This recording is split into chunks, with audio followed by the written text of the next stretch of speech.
Greetings. Greetings. So, yeah, I thought I'd come on here and share some stuff about how we ended up unexpectedly getting goats. They're so sweet. Come on, they're like basically dogs. Yeah. You're like a little dog, but you don't bark.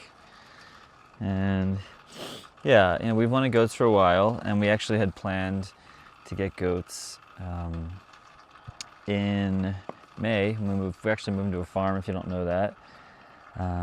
5-acre property. We're going to start a homestead, and it's really going to be an educational place. People can come and learn about just different techniques and ways to grow food and connect with land and nature and preserve and all the things.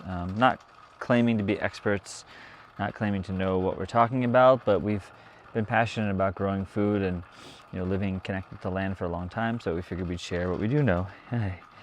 So my birthday was March 13th, and we got a call that day from someone who, she's been raising goats for quite a while, and she had 2 goats for us coming in May. Basically the plan was they were birthed right around when Amia was birthed, and the plan was to, hey, trying to eat my shirt, are you? Is it delicious? Let's see. They're cuter than I am, so I'll let you see that. The original plan was that we were going to get them in May once we got to the farm, and I've been building some stuff for them, a little spot to stay. But we got the call saying that their whole herd or flock, were attacked, unfortunately, by a neighbor's dog, and I guess the dog broke in at night and roughed up the mom real bad. She wasn't able to nurse. They didn't know if she was going to make it, and the kids were injured but not terrible. And so she said, would you be able to take them now? And it's something about being my birthday. There was a blizzard coming in, which we didn't know how much snow we were going to get. We ended up getting 3 feet of snow. It's insane. We didn't know that was going to happen, but something felt right about it. And there are benefits, as sad as it was, obviously, with the mom and the flock. If there is a silver lining, having goats earlier, and we're bottle feeding them now, they just bond to you more. They're more friendly with people, and that's what we want. We wanted goats that were friendly and sweet and all the things. So we took them.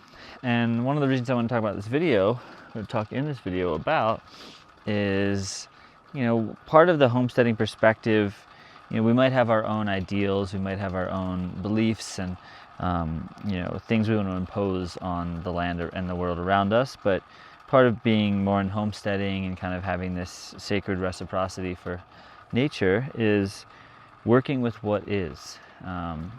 So we didn't have a goat set up here. We have chickens already, we have rabbits, and might as well just take you around. We have a couple rabbit hutches here. So she's also pregnant, and she should be giving birth any moment now. So we're gonna have a lot of babies. And then where's our buck? Where did he go? Where'd you go? There you are. I see you back there. And of course we have our chickens up here. Hey guys, welcome to the town. How's everybody doing?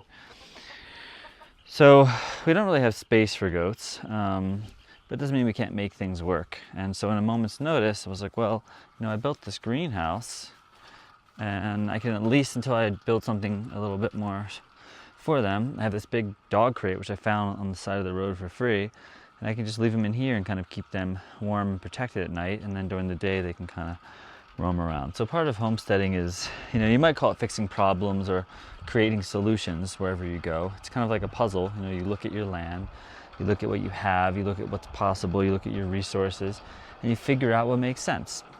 I think one of the issues with people that get into homesteading is they have these ideals about how they want things to be, and they try to impose their own will on the land, but you can't stop the wind, you can't stop the sun and the rain and the snow, and you need to be able to adjust. You need to be able to work with things, and also know that there's no destination. I think it's really common in homesteading that people are like, oh, I want to have pigs and chickens and goats and grow my own food and preserve everything and be self-sufficient.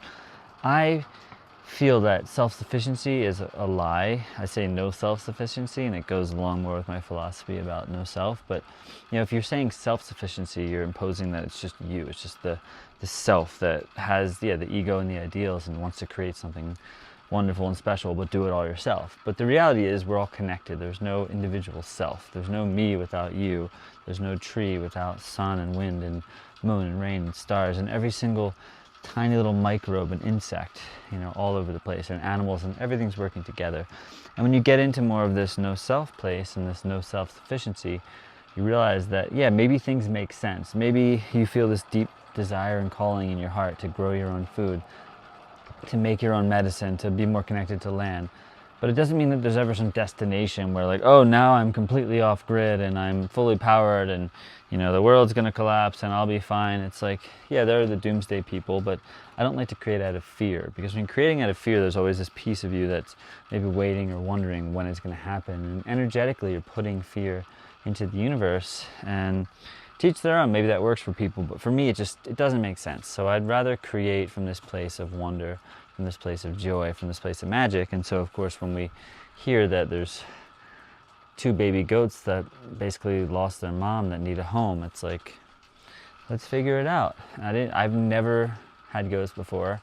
No one even showed me how to milk them. How to give them milk and how to bottle feed them. I just figured it out, You can watch videos and talk to people, but at the end of the day, you got to get your hands dirty and get in there. And that's what we've been doing, and just giving them love and giving them appreciation and attention, and learning as we go.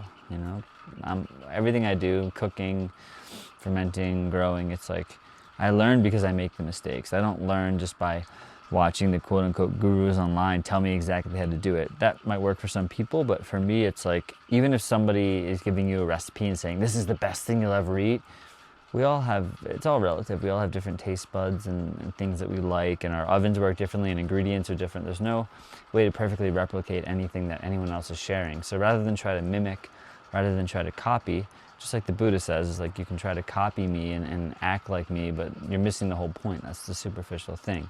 What is underneath? What's really going on? And what I love the most about homesteading is that because there is no destination to get to, and you're always growing, you're always wanting, to take on more and try more things, it's like, how can we be present in the moment and realize that there is no place to get to? Even if you're claiming self-sufficiency, I see people like, oh, I'm entirely off the grid. It's like, but, they bought all these batteries and all these solar things, and it's like, cool. And also, are you really off grid, or is it just like the illusion of the idea that you're doing it on your own that feels good? Because we live in a world where people think that they're like, you can make it on your own, come to America, make it on your own, do it yourself, But the reality is your community and the things you rely on might be, Costco, Walmart, whatever the places are. We can pretend that it's just us, but we're all connected. Let's not forget that. So if you're feeling more connected to this homesteading vibe, we're actually, if you live locally in Colorado, Boulder, we're starting a homesteading 101 class in person. It's going to be a really small group, and we're just going to be learning as we move to the farm how to kind of build a homestead from scratch, and how to just observe the land and look at things and notice and see what makes sense. So yeah, more on that to come. And I hope this illuminated you in some kind of way. Meh.